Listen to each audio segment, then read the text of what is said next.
Mafia की मुखौटा company हम आपके सामने रखने जा रहे हैं। सबसे बड़ी कवरेज और सबसे बड़ा खुलासा माफिया पर जी उत्तर प्रदेश उत्तराखंड करने जा रहा है। दरअसल अतीक की काली कमाई पर सबसे बड़ा खुलासा होने जा रहा है। शेल कंपनियों से देश दुनिया में फैला था साम्राज्य। साल 1998 में प्रयागराज ट्रेडर्स के जरिए यह साम्राज्य फैलाया गया था।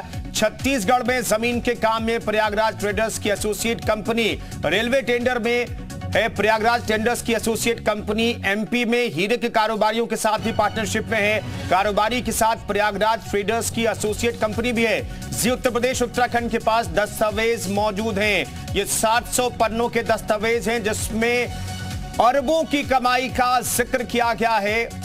जी उत्तर प्रदेश उत्तराखंड के हाथ वो तमाम रजिस्टर की जानकारी भी मिली है जिनके जरिए पैसों की उगाही की गई और उन पैसों का इस्तेमाल कहां पर किया गया, ऐसे कई रजिस्टर जो हैं उसका जिक्र किया जा रहा है।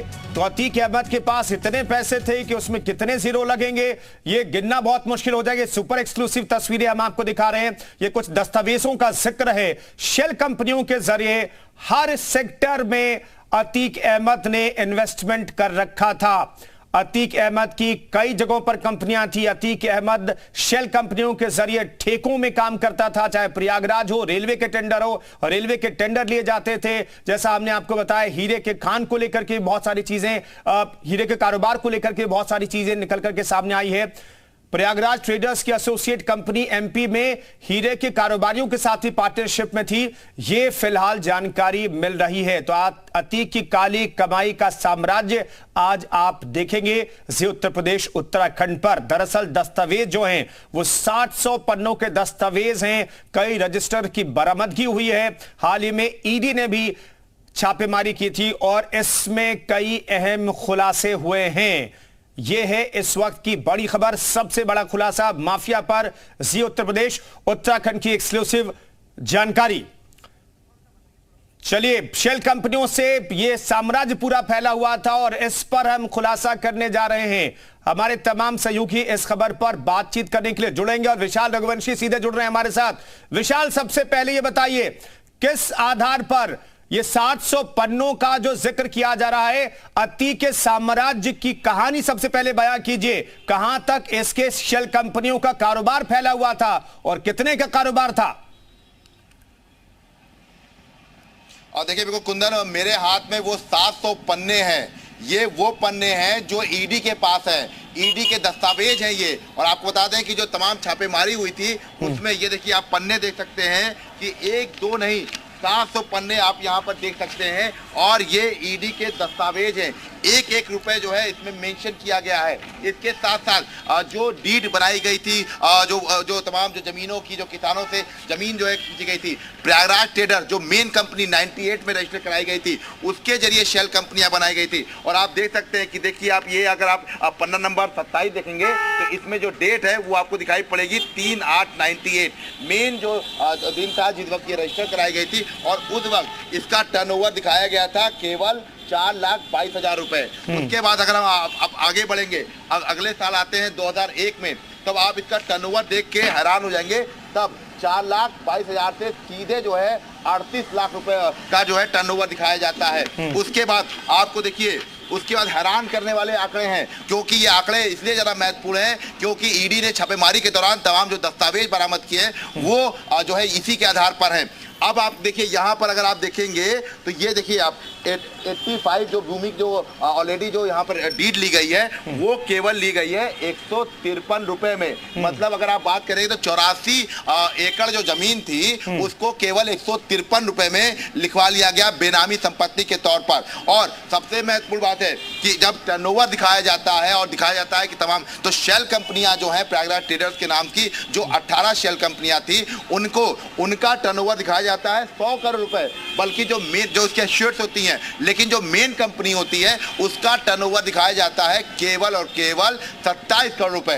तो ये देखिए कितनी बड़ी बात है कि जो कंपनी जो मेन कंपनी है उसका टर्नओवर 27 करोड़ दिखाया जा रहा है और जो उससे एसोसिएट्स कंपनी है उनका 100 करोड़ रुपए दिखाया जा रहा है।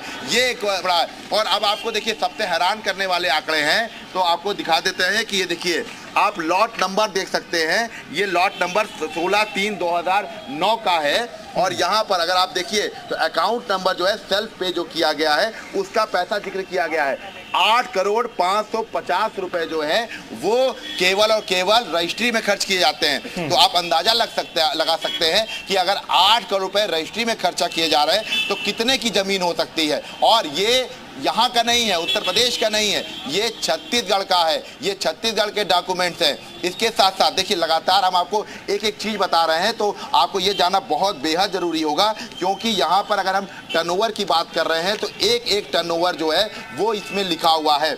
आपको मैं बता दूं कि देखिए आप यहाँ पर देख सकते हैं कि 8,725 करोड़ रुपए की जो स्थिति है, जो अभी तक का जो ये बताया गया, जिसका लेखा जोखा अभी मिला ही नहीं है। 8,725 करोड़ रुपए ये जब मिलेगा तब आगे के रहस्य खुलेंगे। और नहीं किस आधार पर ये 8,000 करोड़ माफिया नहीं था। विशाल ये बता दीजिए कि 8,000 करोड़ का जो जिक्र किया जा रहा है किस आधार पर ये 8,000 करोड़, किसके यहाँ 8,000 करोड़? देखिए बस यही तो बात है कि इसके आगे आपको नाम नहीं दिखाई पड़ेगा, नाम नहीं है, किसने दिया, कैसे आया, किसी को नहीं पता है। कहा जा रहा है कि शाइस्ता परवीन के नाम पर ये शेल कंपनियां थी, अतीक के जो गुर्गे थे उनके नाम पर शेल कंपनियां थी, बेनामी संपत्तियां थी। तो जाहिर सी बात है कि 8,725 करोड़ रुपए बेनामी है। इसके साथ साथ आप देखिए जिसको अभी रिकवर करना है 65,000 करोड़ रुपए जो है रिकवर करने के लिए अभी जो है इंतजार किया जा रहा है कि उसके आगे भी कोई नहीं है। विशाल फिर से दोहराइए। बारे में भी विशाल, मैं माफी चाहूंगा, रोक रहा हूं आपको, फिर से दोहराइए। कितने हजार करोड़? 65,000 करोड़ को रिकवर करना है। ये वो रकम है क्या जिसकी रिकवरी होनी है अभी, जिस पर 65,000 करोड़? 65,000 करोड़ फिर से बिल्कुल। देखिए आपको बता दें कि 65,000 करोड़ रुपए, 65,000 करोड़ छोटी मोटी रकम नहीं होती है, एक बड़ी रकम होती है। और आपको बता दें ईडी जब अभी जांच करेगी ना तो इस पूरे मामले में बड़े बड़े लोग जो है फंसेंगे। क्यों? क्योंकि इस पूरे मामले में जो अतीक के कारोबारी थे, दोस्त रहे हैं, बिल्डर रहे हैं, इसके साथ साथ उसके से संपर्क रहे हैं। तो ऐसे में ये कहना बिल्कुल कुंदन गलत नहीं होगा कि हो सकता है इसी साम्राज्य को कब्जाने के लिए अतीक और अशरफ की हत्या की गई हो।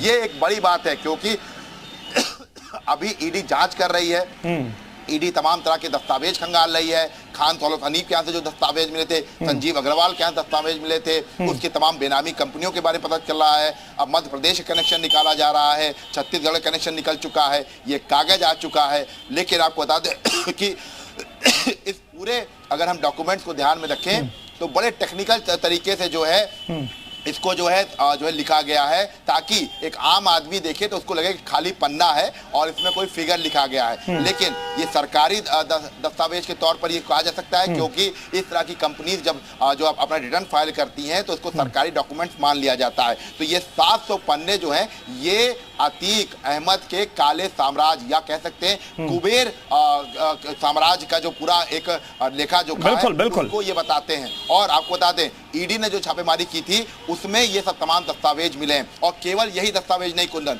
आपको बता दें कि 750 से ज्यादा जो है बैंक अकाउंट हैं।